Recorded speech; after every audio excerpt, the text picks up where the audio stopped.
I know this is childish, but this is the fun half. And, a lot of people make the mistake of thinking, Lauren Boebert, she's crazy. Marjorie Taylor Greene, she's crazy. So, of course, they're friends. No, that's not the way it works. No, that's not the way it works. Here is a clip of Lauren Boebert at down with on the Real America's Voice. I don't know which one of these right-wing outlets this is. On with Charlie Kirk. And Lauren Boebert has some issues with Kevin McCarthy. She's in the Matt Gaetz camp. But McCarthy seems to have essentially sort of split what could potentially be the anti-McCarthy cabal within the Republican Party by giving stuff. It's like, he's created a wedge. He's given stuff to Marjorie Taylor Greene. She's going to be in charge of the Hunter Biden's penis committee hearings. Oh, good. And so she's been calling people on his behalf, which there you go. Right. And, but, she got something for that. And that was that she will be one of the chief inquisitor of the Hunter Biden dick pic committee that they're forming. Glad to know it. And but here is Boebert. Someone who we all respect, Marjorie Taylor Greene, says Kevin McCarthy is going to be a great speaker. I guess you'll have to ask Marjorie about that. I'm a fan of hers. I'm an admirer, but it's not something we see the same way. Lauren? I've been aligned with Marjorie and accused of believing a lot of the things that she believes in. I don't believe in this, just like I don't believe in Russian space lasers. Are you a hard no? Space lasers and all of this? No, I'm just saying we need to actually have an inside conversation and make sure that these promises are there. Now, wait a second. Now, Gaetz, you notice, Gaetz went on tour. Remember Gaetz that went on tour with Marjorie Taylor Greene? Yeah. And that basically really dug him out of a hole when he was being investigated, and I think was taking grief from McCarthy. Boebert could have done the same thing. Marjorie and I disagree on this, but she brought up the space lasers and the Jew lasers. She kind of fumbled the attack there a little bit. Well, because Charlie Kirk sort of jumped in too quick. But she would definitely queued it up because this was not spontaneous. This was planned. You can tell because even now Kirk starts talking, she needs to get this out there. And she does the Jewish space lasers. Why? Because there is this sort of like burgeoning riff in the Republican Party about anti-Semitism, how much they should embrace it. Mm-hmm. Let's just play that moment again. It's interesting because she really wants to get it out, and Kirk is talking over her. And it makes her flub it. She says Russian space lasers first, and then she has to correct well, she's not as like talented at going like deep into the crazy as Marjorie Taylor Greene, but also I think she's taken aback by the crowd's reaction. There's a little bit of booing. And look at Posobiec too. Posobiec like raises his eyebrow there too. It's interesting. The same way. Lauren? I've been aligned with Marjorie and accused of believing a lot of the things that she believes in. I don't believe in this, just like I don't believe in Russian space lasers. Are you a hard no? Space lasers and all of this?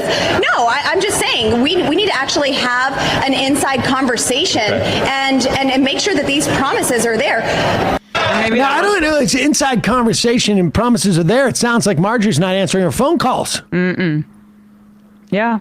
I mean, there's no way for us to know how much animosity there is there. We're just speculating. Marjorie Taylor Greene could just be like, oh, well, Lauren's just having a tough day, and I'm going to let that slide. Oh, no, wait, I'm sorry, I'm wrong. Here's a tweet from Marjorie Taylor Greene, and she writes, I've supported and donated to Lauren Boebert. Big-time fundraiser is Marjorie Taylor Greene. What kind of fundraiser? She's a big-time fundraiser. Oh, she's like the number 3, I think, in the entire Republican Party. It's like her, McCarthy, and Dan Crenshaw. Oh, yeah. That's why Boebert is resentful of her. President Trump has support. Now she's bringing out Trump. You understand that? That is, like, I've given money to Lauren Boebert, and now, let me just be clear, I'm aligned with Daddy Trump. Daddy has supported and donated to Lauren Boebert. Kevin McCarthy has supported and donated to Laura Boebert. She just barely came through by 500 votes. Ooh. Whereas, Marjorie Taylor Greene sailed through. She gladly takes our money, but when she's been asked, Lauren refuses to endorse President Trump. She refuses to support Kevin McCarthy, and she childishly threw me under the bus for a cheap soundbite. This country is facing extremely difficult times. Marjorie Taylor Greene. Oh my God. It's so like, this is like an Escher painting, right? Where things get, because you're trying to figure out what she's trying to, Americans expect conservative fighters like us to work together to save America. And this is the only mission I'm 100% devoted to, not high school drama and media soundbites. Save America, defeat the Democrats. The idea that Marjorie Taylor Greene is not interested in high school drama and media soundbites is, it's wonderful. It's so wonderful. The woman who was she was in Congress, wandering around the halls of Congress, looking for rooms. Alexandria! Come out to play! Like it was her off period and she's harassing her. Exactly. Following David Hogg, following an 18-year-old kid. Literal high schooler. A literal high schooler who has survived a school shooting, being like, why won't you debate me? Yeah, she was a QAnon influencer, basically, before becoming a congresswoman. Well, I feel like she's trying to build up her credibility before the dick pic committee hearings. Good point. I mean, what is interesting about this to me is that you would never see this with the squad, I don't think. Not to say that they're perfect, and there have been some issues with the way that they've, I think, voted as a bloc or not have done so.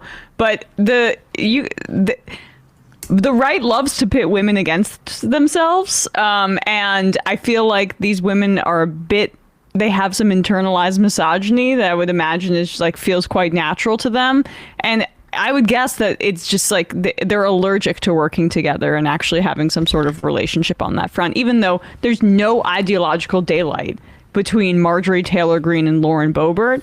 So that's just it undermines their they're unable to work as a bloc together because of just the nature of conservatism and the Republican Party. And it's interesting here now, this was just about an hour ago that Marjorie Taylor Greene put up a long Twitter thread, about 25 tweets, touting Kevin McCarthy's successes and comparing the minority of Republican members who are not pledging to not support him under any circumstance to never Trumpers.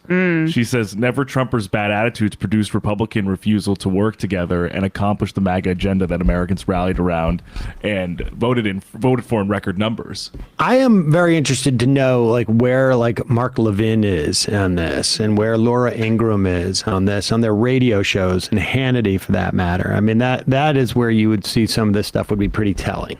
And this is sort of reflective of what AOC was doing when she called out Sean Patrick Maloney when he was essentially saying, AOC said, I gave you money, I helped you out, and you're going to turn on me this way. Except the difference is that there are actually huge ideological divisions between those two people, and that's a reflective of an ideological civil war within the party as opposed to whatever this is, just jockeying for power, influence, personalities, attention.